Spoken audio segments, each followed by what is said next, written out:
Bonjour à tous et bienvenue dans cette nouvelle vidéo. Aujourd'hui on va faire un petit unboxing Funko Pop. J'ai en effet reçu donc un nouveau colis de chez Pop Culture. C'est vrai que là les derniers ça vient quand même pas mal de chez eux. Et en fait je vous avoue que j'ai très envie de l'ouvrir pour deux raisons. Déjà parce que je suis plus très sûre de ce qu'il y a dedans, mais il me semble que ça doit être du Harry Potter. Et la deuxième raison c'est qu'en fait j'ai super peur là de l'état dans lequel elles sont.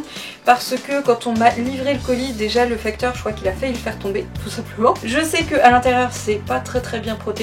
Et en plus quand j'ai bougé un peu le carton je sentais que ça bougeait un peu trop dedans, donc j'ai peur que ce soit pas calé, rien du tout. Et il y a un petit pet d'un côté, donc voilà, j'ai juste un petit peu peur de l'état des boîtes. J'ai vu aussi des réceptions là qui sont arrivées, je pense pour les mêmes figurines. Pareil, c'est pas fou, donc on va ouvrir tout de suite.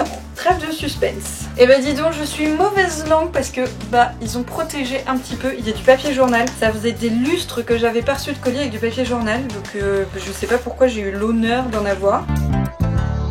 Et ben en fait il y avait plein de papier journal, en fait c'était super bien calé, je comprends pas du coup pourquoi est-ce que j'entendais autant le bruit des pièces qui bougent. Tout est en super état en fait a priori, je vais ausculter un peu. Il s'agissait donc bien d'une réception Harry Potter avec donc une partie de la nouvelle vague. En fait chez Pop Culture j'avais commandé les deux exclusivités que je savais que j'avais pas trouvé en France. Et donc la première c'est Tom Riddle, mais c'est la version en fait sépia. Elle existe aussi donc en version basique où il est coloré.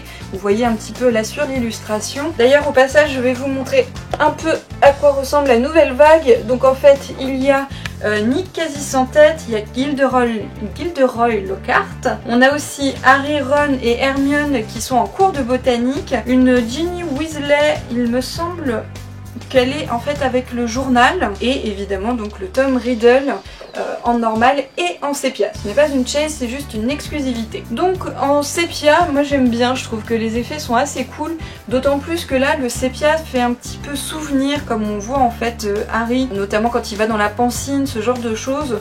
Donc je trouve la pièce super sympa. Heureusement la boîte n'a quasiment rien. Je sais pas comment ils font chez Pop Culture, mais les boîtes sont toujours un peu rayées de ce côté là, donc c'est toujours, hein, je sais pas comment ils font. Mais en tout cas la pièce en elle-même est super sympa parce que même si elle est en sépia, il y a quand même beaucoup de détails.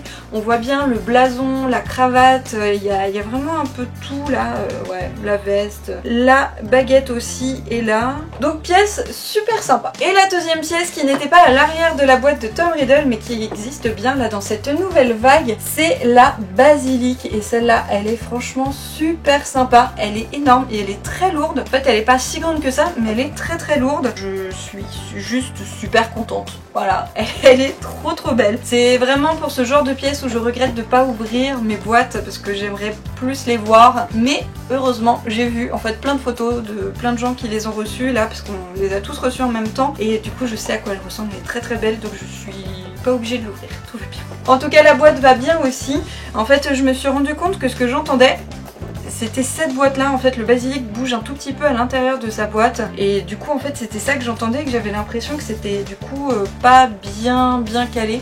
En fait tout va bien. Donc super belle pièce. Ce n'est pas la plus grande de la nouvelle vague. En fait ils ont sorti aussi un Dobby en 10 pouces. Les 10 pouces ça fait à peu près ouais, cette hauteur là si je me trompe pas par rapport au basilic. Et du coup j'avais hésité à la prendre mais un Dobby en 10 pouces, je voyais pas trop l'intérêt, c'est exactement la même que la 4 pouces, donc la normale. Ça apporte pas grand chose. Autant pour le basilic, ça aurait été super cool parce que le basilic est énorme par rapport aux humains. Ils l'ont fait déjà, donc dans ce format là, c'est 6 pouces, c'est déjà pas mal du tout. Mais c'est vrai que ouais, Dobby, je suis pas convaincue de pourquoi. Bref, en tout cas, les autres pièces donc, que je vous ai présentées arriveront prochainement. Je les ai commandées cette fois-ci chez un fournisseur français, donc ça va mettre un petit peu plus de temps à arriver. Mais au moins, je ne prenais pas en fait un risque de douane à commander toute la collection en Australie, parce que ça représente quand même beaucoup de pièces. Ça fait un gros colis, donc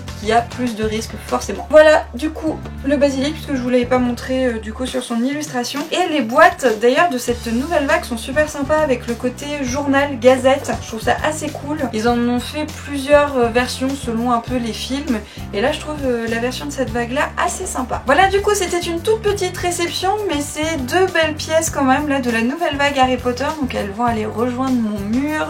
J'ai trop hâte de recevoir aussi les autres. Surtout la Nick quasi sans tête. Alors elle, c'était sûr et certain, il me la fallait. Je trouvais ça aussi sympa d'avoir des nouveaux personnages comme Gilderoy, comme du coup le Basilic ou Tom Riddle. Ça change un peu parce que des Ginny, des Ron et des Hermione, on en a aussi déjà plusieurs. Donc j'ai hâte de recevoir les autres en tout cas. Voilà, c'est déjà terminé pour cet unboxing de Funko Pop. N'hésitez pas à mettre un petit pouce bleu si ça vous a plu, un commentaire aussi, ça fait toujours plaisir. Et sur ce, je vous dis à la prochaine pour une nouvelle vidéo. Salut à tous!